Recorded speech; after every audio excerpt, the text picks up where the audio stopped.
Hey everybody, this is Stuart with Wine on the Diamond. Today I'm going to be reviewing the 2019 Crimson Ranch California Chardonnay. It is 13.5% alcohol by volume, and I paid $16 for the wine. Where's my opener?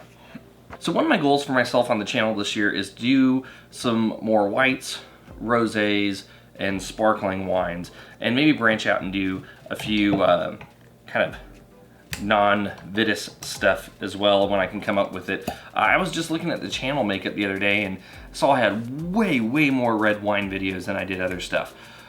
In part because I'm a tannin fiend and I love red wine, but you know what, I figured it's probably a good chance for me to spend a good chunk of this year trying to even out that content a little bit. So there's going to be some more whites, rosés, and sparklings this year compared to previous last couple of years. Anyway, let's take a look at this wine.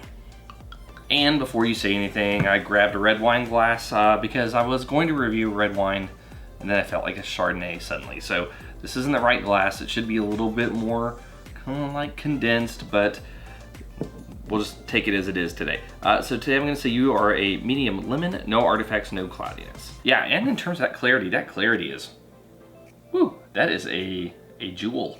It's just really clean. From a nose standpoint, woo, so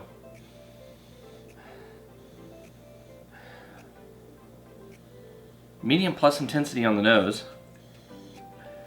So, man, so the first thing I'm getting on this is strong lemon. There's a little bit of sort of a green pear.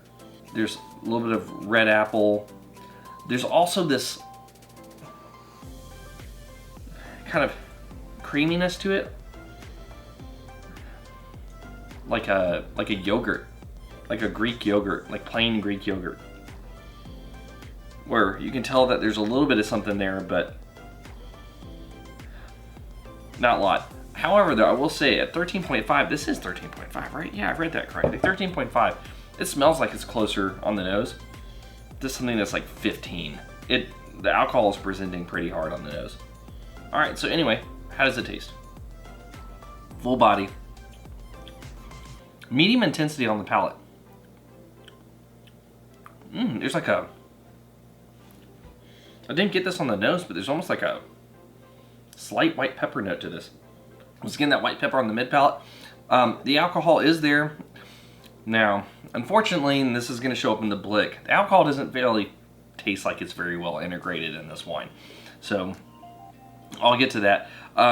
Yeah, so it does taste medium alcohol. Smells high alcohol on the palate. Like I said, full body. It has a medium finish. Really, the fruits that you get on the nose are what's there. You get this just lemon, this pear, this apple, and there is a little bit of that butteriness, kind of that yogurtiness on the palate. But that yogurt hits on the approach, barely goes in to the mid palate, and then after that, it kind of goes away. So anyway, how does this wine rate? We don't know until we get to the blick. So from a balance standpoint, half a point. What really gets me here is that alcohol, that just being totally disintegrated. Not disintegrated, but disintegrated, not integrated. That's what I mean. It smells like it's its own element on the nose. It's just really wafting out. And then you taste on the palate, and it almost tastes like it's its own thing also. It's almost like you're trying to drink like a wine and then having a swig of alcohol with it. It just doesn't match up. Now the other elements of the wine, like the structure, the acid, all the other stuff is right where it needs to be, other than the fact that the alcohol is not integrated. So I'm gonna go ahead and give you half a point. In terms of length, medium finish, half a point. Intensity, medium plus on the nose, medium on the palate, half a point. And in terms of complexity, I'm getting a touch of secondary, but really this wine is just kind of a few primary notes, and that's it. So I'm not really going to give you a point for complexity. In the end, that's 1.5 points.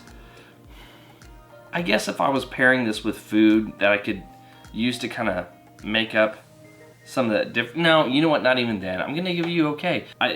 The problem with this wine is that alcohol integration on the nose and actually in the wine itself and how it presents on the palate. It's just so separated that I don't think it's an enjoyable experience. And then if you try to mask it with a food pairing, I'm not certain how that's going to go over with those two separate elements either. So in the end, if you have a bottle of this, you'll be okay. It's not the greatest thing in the world, but I mean, who knows? Maybe you got lucky and you're not me, and you have a bottle of wine that is actually fairly well integrated, and it actually is a good wine. I just might have struck out on this bottle. Anyway, this has been Stuart with Wine on the Dime. If you liked today's video, please like, subscribe, and comment. Have you had the Crimson Ranch 2019 Chardonnay? I'd be interested to know if you have. Leave a comment below, and I'll see you all again soon with another episode from Wine on the Dime.